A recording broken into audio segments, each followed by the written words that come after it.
Olá, Bom dia e bem-vindo. tudo bem, Ana? Tudo bem, Azenha? Alegria estar aqui. Tudo bem, Cacai? Obrigada por ter disponibilizado um tempinho para conversar com a gente. Vamos Alegria falar, toda minha. vamos falar sobre o tema do final de semana, dos ataques sofridos aí pelo Alexandre de Moraes e sua família no aeroporto de Roma, na Itália. O Zanin também sofreu um ataque, uma abordagem semelhante há um tempo atrás, também em um aeroporto. Aqui em Brasília, acho que vocês sabem, a ministra Marina Silva já foi também atacada nos restaurantes. A presidenta do PT, a Gleisi, também recentemente foi atacada em restaurante. Como é que você vê isso, Cacai? Como você acha que isso não vai parar nem tão cedo? Ana, eu até escrevi um artigo hoje,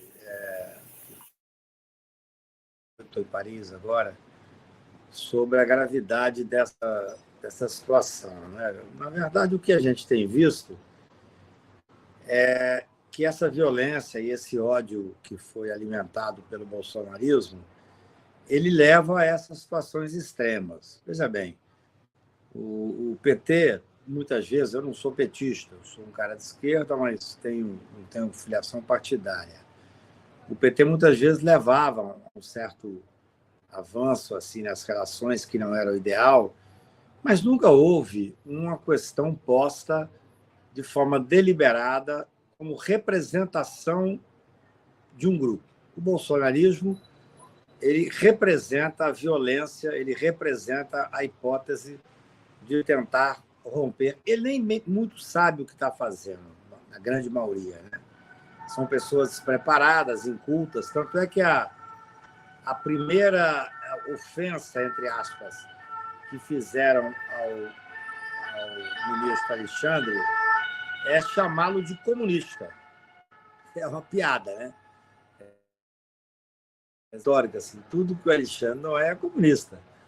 Alexandre é um cara de direita, que foi um secretário de segurança muito firme em São Paulo, escolhido pelo presidente Temer para ser ministro supremo.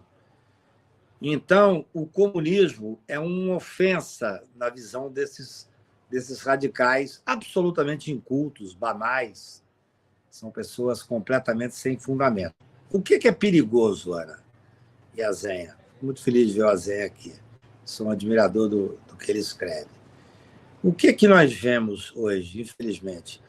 É uma agressividade que tem fundamento. Por que isso aí deve ser investigado, tem que ser punido? Eu tenho dito, tenho escrito, que nós só avançaremos se nós conseguirmos, de fato, fazer a responsabilidade criminal desses fascistas. Não adianta nós termos uma postura de indignação e que, afinal, não sei aonde vai levar, só a indignação. Ou nós fazemos, de fato, um enfrentamento jurídico, dando a eles, obviamente, o extremo direito de defesa pleno, devido ao processo legal e tal, mas responsabilizando. Veja bem, eu não vi os vídeos, acho que não vazaram os vídeos, mas eu confio, evidentemente, naquilo que foi colocado pelo ministro Alexandre na representação que ele fez. Houve uma agressão ao filho de 12 anos. Isso é algo completamente inadmissível. Já seria inadmissível que nós tivéssemos uma agressão a uma autoridade, seja ela quem for, especialmente o ministro Alexandre. E aqui, viu, Azenha, eu quero dizer algo que eu tenho escrito nos últimos meses. Eu sou um crítico ferrenho do judiciário, um poder patrimonialista, um poder direitista, de manter o status quo. Se você pega a foto do Poder Judiciário do Tribunal de Justiça de São Paulo, são 300 e tantos homens brancos, quase não tem mulher, vida classe média alta. Essa é a realidade. Porém, neste momento dramático que nós passamos, em que o Congresso foi omisso, o Congresso se omitiu, amaziou com a direita, a grande maioria de uma tentativa de golpe, bem ou mal, o que sustentou a estabilidade democrática do Brasil foi o Poder Judiciário. Esse poder é reacionário. É uma coisa incrível. O Barroso, que é um homem com formação de esquerda para algumas questões sociais e de costume, mas que é um homem de direita em relação à questão criminal, meu querido amigo, mas eu tenho divergências sérias com ele. O Alexandre, que é um homem fundamentalmente de formação de centro. Não interessa. Todas essas pessoas foram fundamentais, enquanto representantes do Poder Judiciário, para manter a estabilidade democrática. Nós teríamos tido um golpe, não tenho dúvida, não. Ou nós acreditamos nisso, ou nós não vamos prestigiar aquilo que é mais importante, que é manter a estabilidade democrática. Por que eu hoje escrevi, imediatamente, eu estou em Paris, escrevi ontem à noite ainda, um artigo, não é em apoio a Alexandre. Alexandre não precisa de apoio, ele é um homem completamente forte e independente, mas é em respeito ao que ele representa hoje nas instituições do Brasil. O Poder Judiciário manteve a estabilidade democrática. Esse fascista desse Bolsonaro arrostou, desde o início, o Poder jogou ter força para fazer o golpe. Não tinha força porque ele é um calhorda, é um canalha. Ele não tem o apoio das Forças Armadas. Se tivesse, tinha dado o golpe. Arrumou lá, infelizmente, o Ives Gandra para poder fazer uma subleitura vulgar do artigo 142 da Constituição para dizer que existia a hipótese de um golpe constitucional. Não existe golpe constitucional. Todo golpe é contra a Constituição. Infelizmente, essa interpretação manchou de forma indelével a história do Ives Gandra. Não tem jeito. Na vida, Azenha, a gente tem que ter lado. O meu lado é a democracia, é a Constituição, e eu falo sobre isso desde o momento em que eu vi que o Moro era um bandido, um canalha, que estava fazendo, junto com o grupo lá da Força Tarefa de Curitiba, uma interpretação para poder fazer o golpe. Eles são os responsáveis, em parte, pelo Bolsonaro, e eu saí às ruas desde 2015, com muito prejuízo pessoal. Perdi dezenas de clientes, mas não perdi a dignidade, não perdi a hipótese de fazer agora com a maior tranquilidade o que estou fazendo aqui agora, que é defender a estabilidade democrática. O Alexandre merece o nosso apoio, não só pelo fato de ele ser quem ele é e hoje representa como presidente do Tribunal Superior Eleitoral, mas pelo que representa o Poder Judiciário na estabilidade democrática do Brasil.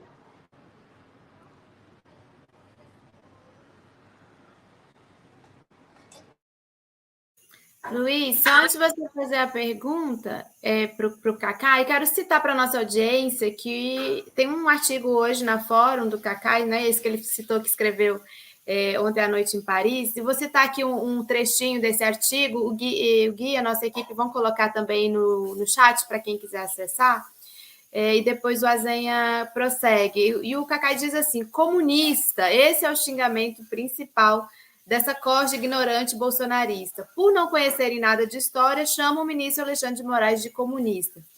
E aí ele diz: tenho dito que é extremamente difícil qualquer diálogo com esses ultradireitistas, porque eles são muito primários, ignorantes mesmo, com uma visão pequena, rasa, maniqueísta do mundo. E com esse trecho eu passo a palavra aí também para o Azenha fazer suas reflexões, seus questionamentos. Ô, Cacai, eu queria lhe fazer uma pergunta do ponto de vista jurídico, que é o seguinte, né? As 3 pessoas que supostamente agrediram o ministro, elas negam, né? O advogado do Roberto Mantovani Filho e da esposa dele, a Andréa, dizem que as ofensas provavelmente foram proferidas por outra pessoa, não por ela, Andréa, que dessa confusão interpretativa nasceu o desentendimento verbal entre ela e 2 pessoas que acompanhavam o ministro.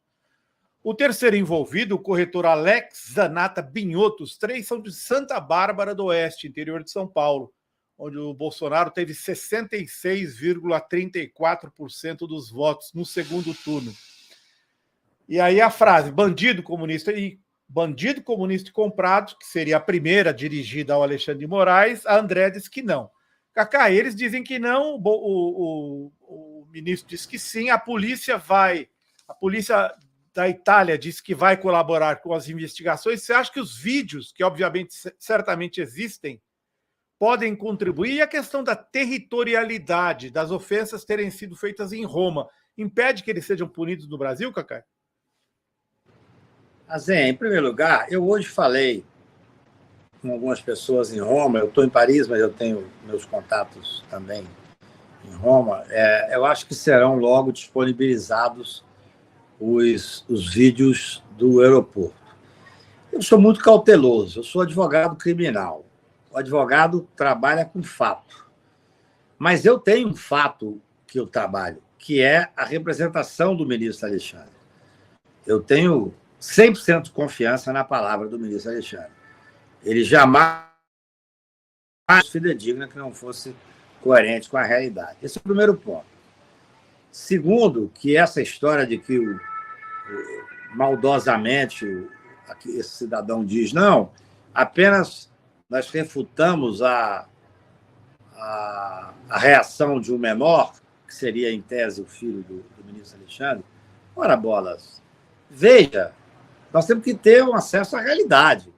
Veja se alguém vai refutar algo que não tenha sido fruto de uma provocação. É óbvio. Se você está num local,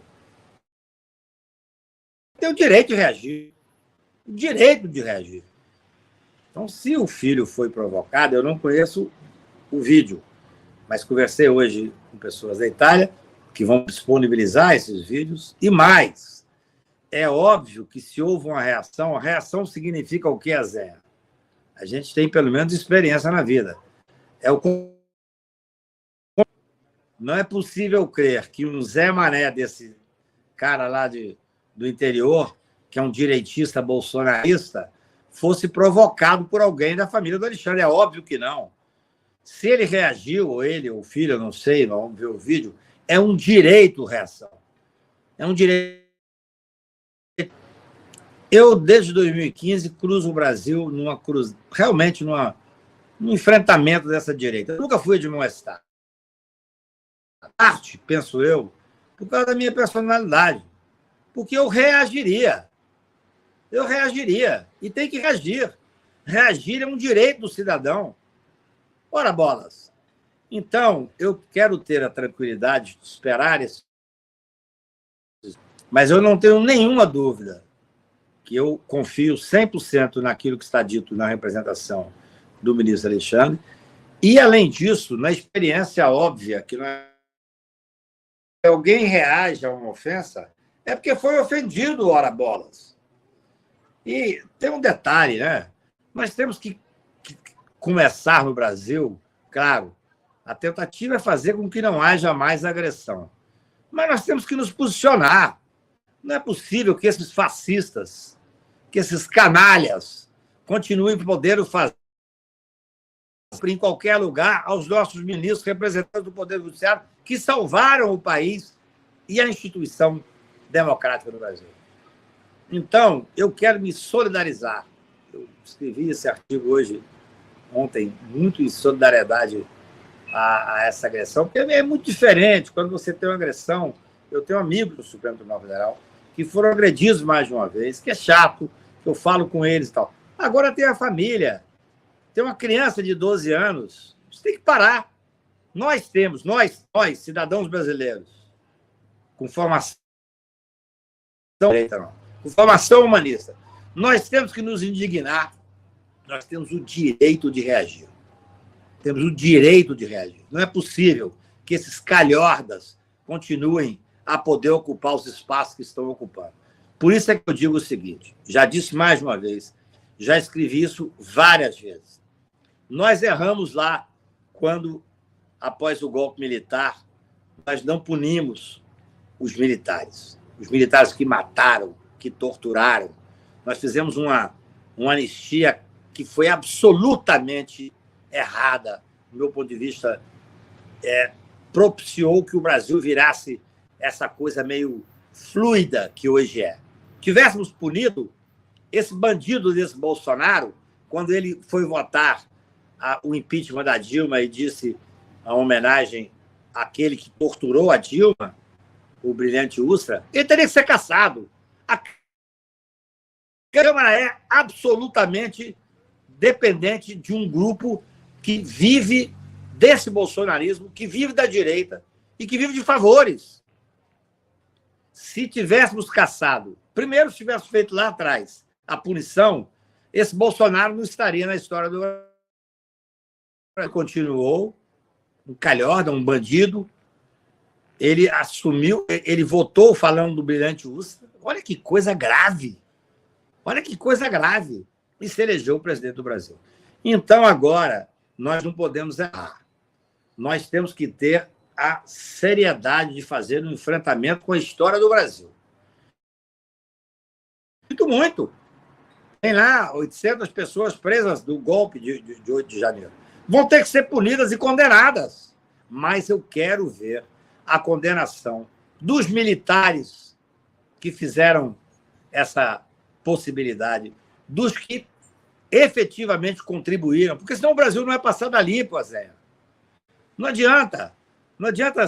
É importante punir aqueles que estão lá, às vezes são realmente puxa de canhão. Faz parte da vida. Assumiram a responsabilidade histórica e nós não podemos deixar de agora fazer o contraponto. O poder judiciário, com todos os direitos garantidos, que eles não nos deram nessa malfadada Operação Lava Jato. Você sabe que eu sou um dos primeiros críticos dessa operação. E fui, com muito orgulho, o primeiro que entrou com a ADC 43, que veio a resultar na liberdade do Lula, do Zé Disseu, meu querido amigo, e de tantos outros. Depois, claro, com o apoio, eu sozinho não conseguiria, da OAB, de outros partidos e de vários intelectuais, como Lênio Streck, Juliano Breda e vários outros. Mas nós temos que nos posicionar. Não é possível que, a essa altura, nessa quadra da vida, nós agora vamos arrefecer para essa direita que dominou o país de uma forma nefasta. Nós somos hoje frutos de uma resistência que, olha, eu vou dizer o seguinte, se tivéssemos perdido essa eleição, eu estou aqui em Paris hoje, talvez eu ficasse por aqui, não voltava aí não. Porque era muito difícil, o ar estava irrespirável, entendeu? Então, eu acho que hoje esse apoio que nós temos que dar ao Alexandre não é um apoio ao ministro Alexandre, pessoal, não. É também pessoal, já que está envolvido o filho dele. Eu tenho 3 filhos, que são a razão da minha vida. Eu acho que tudo isso tem que ser levado em consideração. Mas é a questão institucional. Esses direitistas ainda estão se sentindo à vontade para agredir um ministro do Supremo Tribunal Federal, presidente do nosso Tribunal Eleitoral. Ou nós tomamos uma atitude, nós que eu digo o Estado brasileiro, o Poder Judiciário, o Ministério Público Federal, ou nós tomamos uma atitude, ou nós vamos continuar nessa instabilidade permanente. Isso não pode ser possível no Estado democrático de direito. O Cacai, você me fez lembrar, semana passada nós entrevistamos a Cristina Serra, a Cris Serra, jornalista, e ela acaba de lançar um livro que se chama Nós, Sobreviventes do Ódio, sobre justamente as contribuições e as reflexões dela ao longo desse período. E você acabou citando algo que eu ia te perguntar, que é uma espécie de comissão da verdade, o que deveria haver sobre esse período que o Brasil viveu aí nos últimos 10 anos, pelo menos, e que vai ficando cada vez mais evidente. A gente também trouxe aqui no programa todos aqueles áudios, por exemplo, do Moro com o réu com o qual ele se mancomunou ali, né, um juiz combinando com o réu, um réu que foi encomendado para ele que tivesse um gravador para gravar e fornecer informações para o juiz, ou seja, total corrupção do sistema judiciário, subversão do sistema judiciário brasileiro, levando que isso chegasse a ponto de ser sistêmico mesmo, e associado com esse método sistêmico também desse estilo bolsonarista. Só para compartilhar com vocês algo que a gente viveu aqui em Brasília também essa semana, o ex-presidente do Uruguai, Pepe Mujica, estava aqui em Brasília para o Congresso da UNE e reuniões aqui com o presidente Lula. Um jantar num restaurante foi hostilizado por um bolsonarista também, Curiosamente, ele gritava Tarcísio, Tarcísio, atrapalhou o jantar e, felizmente, saiu de onde estávamos ali num carro de polícia, digamos assim, teve que prestar depoimento. Então, você vê que eles estão em toda parte e eles se sentem realmente impunes, totalmente impunes para fazer, seja no aeroporto de Roma, seja aqui em Brasília, ao lado de uma delegacia de polícia, do lado de toda a institucionalidade do governo federal. Então, eu queria que você pudesse falar um pouco mais para nós sobre o que seria essa Comissão da Verdade e como isso pode fazer com que o Brasil não repita o erro, que também concordo contigo, o erro do passado de ter dado essa anistia tão ampla, geral e restrita, né, para quem cometeu tantos crimes. E até hoje você tem familiares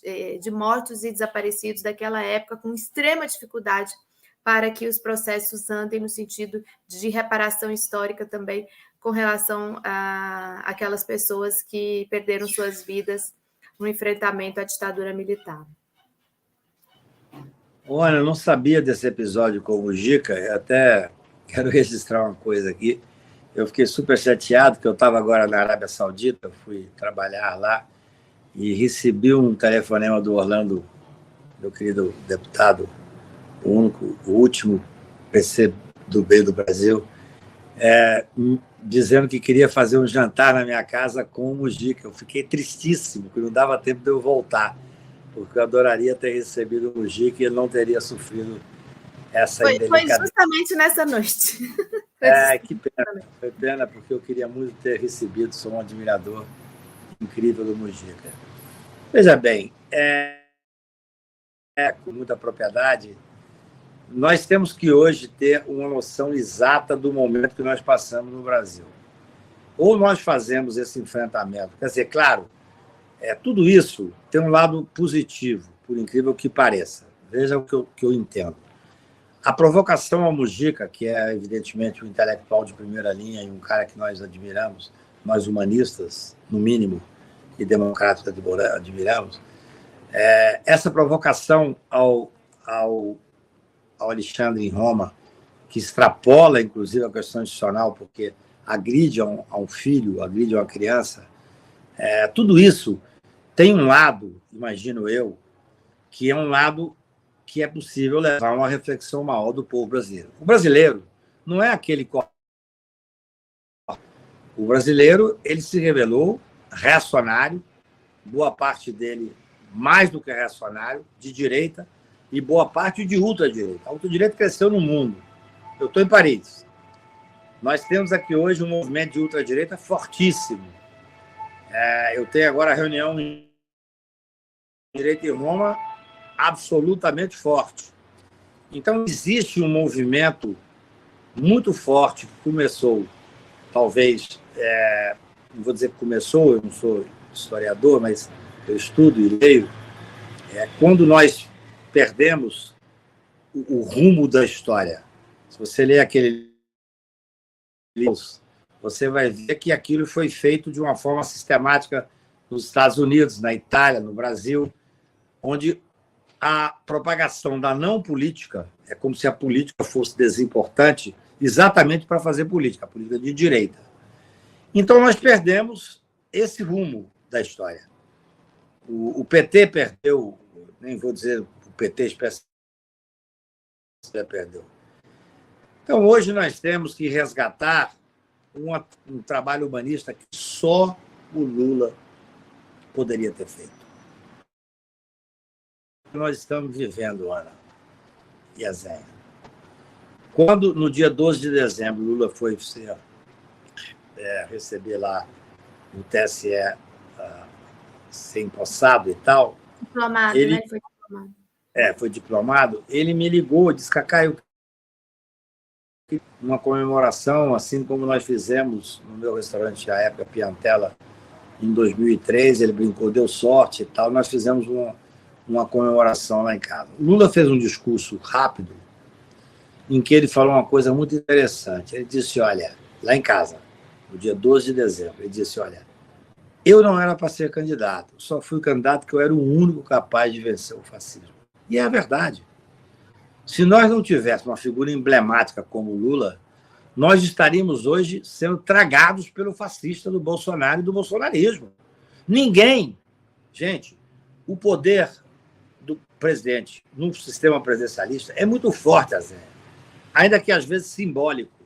O cidadão, para perder a presidência da República para a reeleição, tem que ser muito ruim, tem que ser muito fraco, porque tem uma estrutura, e veja bem, você pode até perder dentro do sistema democrático. Não, o Bolsonaro usou e abusou, usou do Congresso Nacional, Congresso de 4, Congresso vendido, boa parte do Congresso cooptado, com essas emendas estranhas, ou seja, era quase impossível ele perder. Ele só perdeu porque ele realmente é um desastre. Eu sou advogado do Ciro Nogueira, que é meu amigo, que era o principal ministro dele, e eu falava, Ciro, que bom que o seu candidato é esse desastre absoluto. Porque se ele fosse minimamente inteligente, ele não é nem racional, ele é um débil mental, ele é um indigente intelectual. Se ele tivesse vacinado, se ele tivesse feito qualquer gesto, teria sido eleito. Essa é a realidade. Nós salvamos o Brasil. O Lula salvou o Brasil. Eu estou aqui agora em Paris. Passei pela Arábia Saudita, fui à Turquia, fiz algumas viagens. É incrível, Zé, ver como o Brasil voltou a existir, voltou a ter representação nas mesas, seja em universidade, eu participei de debates lá em Portugal, seja com autoridades de outros países, eu participei agora de reuniões com representantes de países onde eu andei, porque o Brasil voltou a existir. O Brasil não existia. O Brasil era um nada jurídico, um nada no espaço, quer dizer... Essa é a verdade, para a internacional. Então, eu não sei se respondo a você, Ana, mas a grande vantagem que nós temos do governo hoje é que nós voltamos a existir. O Brasil voltou. Eu estava sentado agora no almoço de uma fundação de determinado país importante, onde um príncipe, que é o presidente da fundação, pediu para conversar. O que eles querem? Eles querem conversar sobre o Brasil. Querem conversar sobre, especificamente, sobre meio ambiente. Nós éramos párias sociais, gente. Então, nós temos que ter calma, temos que ter noção da dificuldade que nós estamos enfrentando. Esses movimentos representam que a direita está ainda muito forte. Essa direita, nós não imaginávamos, não sei vocês, mas eu sou um cara do interior de Minas Gerais, eu tinha grupos carinhosos ao longo da minha vida. Eu tirei várias pessoas do meu grupo. Eu não convivo com fascista. Tem uma frase que eu gosto, assim, se você está com 10 pessoas e senta um fascista e você não se levanta, são 11 fascistas. Eu não convivo, eu não dou margem a essas pessoas de conviverem com a minha vida, com o meu dia a dia. A intransigência? Claro que é intransigência. A intransigência é necessário, porque é algo que a humanidade tem que preservar. Eu me lembro que eu gosto muito do Freixo. O Freixo, para mim, é um grande nome da esquerda do Brasil. A primeira vez que eu vi a colocação entre barbárie e civilização foi na boca do Freixo. E acho que é isso que nós vivemos, é barbárie e civilização. Estou muito feliz de ver onde tenho andado. Cheguei ontem da Arábia Saudita, em reuniões que estava fazendo lá, do respeito que nós voltamos a ter internacional. Cheguei hoje em Paris, tem aqui alguns compromissos e tal, mas é muito bom saber que nós vamos voltar. Eu me lembro uma coisa importante, Azenha. Em 2021, eu estava em Lisboa, em novembro, o Lula era candidato a presidente da República. E ele veio receber um título aqui na CESPO, em Paris. Eu fui convidado, eu vim. Ele fez um discurso muito emocionante. Muito emocionante. Ele era candidato a candidato. Ele não era oficialmente candidato. Fez um discurso falando que, durante o governo dele, o Brasil tinha saído do mapa da fome da ONU. Uma coisa linda, foi lindo. Todo mundo chorou, muita coisa muito emocionante. E ele tem essa credibilidade para falar. Eu me lembro que depois, no outro dia pela manhã, eu aqui no meu apartamento, liguei a televisão, estava sendo recebido pelo presidente da República com Deve ter caído a conexão do Cacai. Aí voltou. A conexão dele acho que não está das melhores. Tá que pena. Eu ia pedir, bom, de qualquer maneira, o Gui, enquanto isso, bota lá a imagem que eu te mandei na tela. A pergunta que eu faria se ele voltasse é essa. Olha as fake news. Hora Brasília, fake news. Reviravolta. Testemunha revela que foi filho de Moraes agrediu idoso no aeroporto de Roma. Pode tirar, Gui. Então, Ana, a pergunta para o Cacai é a seguinte: Cacai, como que a gente vai controlar isso se a gente tem esses canais disseminando fake news para cima e para baixo, dizendo agora que foi o filho do Moraes que agrediu um idoso? Primeiro, Azenha, não sei se cortou aí, parece que caiu um pouco a ligação. Não é crível. Veja bem, nós temos que ter uma linha lógica de raciocínio. Eles não têm. A direita não tem, porque a direita vive de fake news. Um menino de 12 anos de idade passe a agredir alguém que não tenha sido agredido. Quer dizer, a vida, eu aprendi isso muito como advogado criminal, você tem que seguir um sentido lógico dela. Se o menino de 12 anos reagiu, é porque reagiu a uma agressão. É óbvio. Não é possível você imaginar um menino de 12 anos de idade estar sentado lá esperando para viajar e, de repente, parte para agredir alguém. Claro que foi agredido.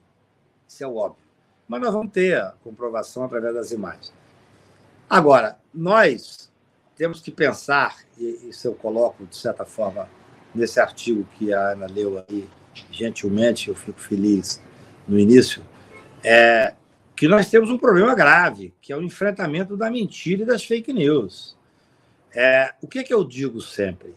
É muito difícil você fazer um debate com quem não tem escrúpulo e não tem critério. Eu, uma vez, estava participando de um debate na OAB e veio uma pessoa muito de direita para debater comigo. Inesperadamente, me colocaram uma pessoa... E eu disse, olha, desculpa, eu vou me negar a conversar com você, porque o debate presume uma troca... Falei para ele. E foi uma reação.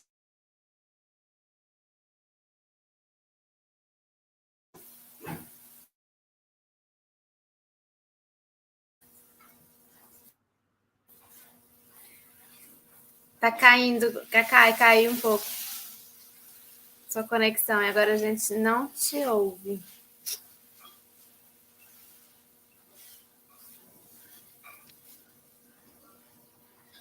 Desculpem nossa falha, a gente diria, se fosse na televisão.